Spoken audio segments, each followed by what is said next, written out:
सारा संसार देवताओं के अधीन है। किसके अधीन है? देवा के अधीन।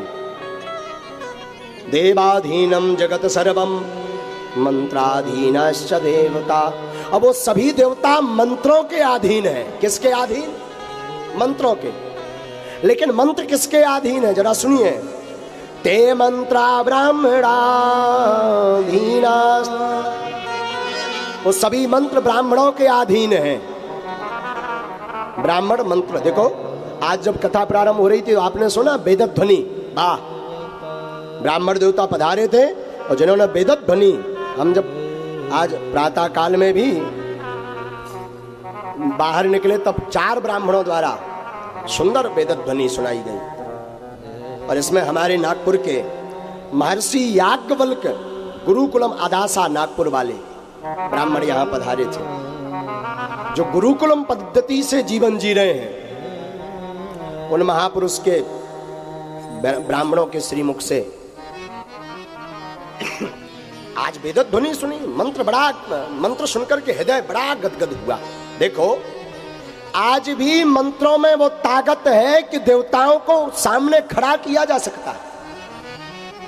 लेकिन कब? जब ब्राह्मण शुद्ध वृत्ति से बिना अशुद्धि के अनुष्ठान करें, तब। ध्यान रखिएगा, पूर्ण मन से मनोयोग से किया हुआ अनुष्ठान कभी विफल नहीं होता। और अगर ब्राह्मण द्वारा त्रुटि हो जाए या यजमान के भाव में त्रुटि हो जाए तो कितना भी बड़ा अनुष्ठान हो, सफल नहीं होता। ध्यान रखिएगा। इसलिए पढ़े हुए वैदिक ब्राह्मणों से ही अनुष्ठान करवाना चाहिए, जो पढ़े लिखे हो, विद्वान हो।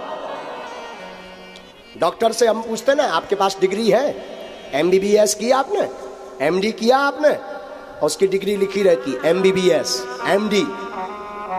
समझ जाते ये बढ़िया डॉक्टर है, पढ़ा लिखा, झोला छाप नहीं है। हा? उसी प्रकार पढ़े लिखे हुए वैदिक ब्राह्मणों से ही अनुष्ठान करवाइए।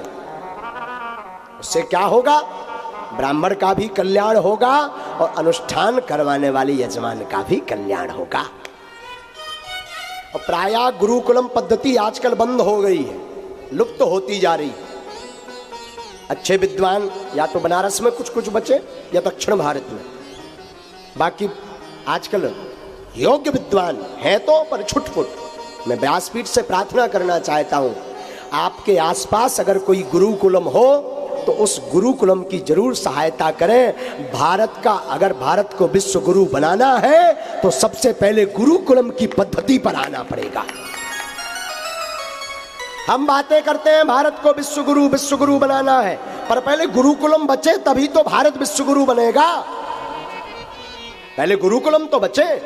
और गुरुकुलम में केवल संस्कृत नहीं सिखाई जाती, गुरुकुलम में सिखाया जाता जीवन कैसे जीना चाहिए, धर्म क्या है, अधर्म क्या है, और राष्ट्र के लिए कैसे जीना चाहिए। यह केवल गुरुकुलम की पद्धति से प्राप्त होता है। अगर भारत को विश्व गुरु बनाना है तो गुरुकुलम की पद्धति को, भारत शासन को पुनः स्वीकार करना ही पड़ेगा और उनको बढ़ावा देना पड़ेगा। गुरुकुलम से ही सीख करके वेदाचार होते हैं, विद्वान होते हैं। जब वो विद्वान निकलते तो उनके मस्तक पर तिलक होता, उनके शिखा होती, गले में माला होती, मुख पर वेद ध्वनि होती। और महाराज, आपका भाला और हमारी माला दोनों बराबर टक्कर के होंगे अगर वास्तविक विद्वान होगा तो। जो काम आपका भाला करेगा वही आप ब्राह्मण की माला काम करती है। जो भाला काम करता वही ब्राह्मण की माला। हमारे बगल के एक ब्राह्मण थे, बड़े विद्वान थे, और एक व्यक्ति ने उनको थापड़ मार दिया, बड़ी बेइज्जती हुई। उन्होंने अपना यज्ञोपवीत निकाला और यज्ञोपवीत तोड़ दिया। महाराज, 21 दिन में उस व्यक्ति की मौत हो गई थी। ये ब्राह्मणों के यज्ञोपवीत में ताकत है महाराज। तो मैं प्रार्थना करना चाहता हूं आज की कथा के माध्यम से कि भारत को अगर विश्व गुरु बनाना है तो गुरुकुलम की पद्धति को अपनाना पड़ेगा भारत को। और अगर आपके आसपास कोई गुरुकुलम हो तो आई रिक्वेस्ट यू, मेरी प्रार्थना है सभी से, उस गुरुकुलम की जरूर मदद कीजिए। और ये नागपुर में महर्षि याज्ञवल्क गुरुकुलम आदासा,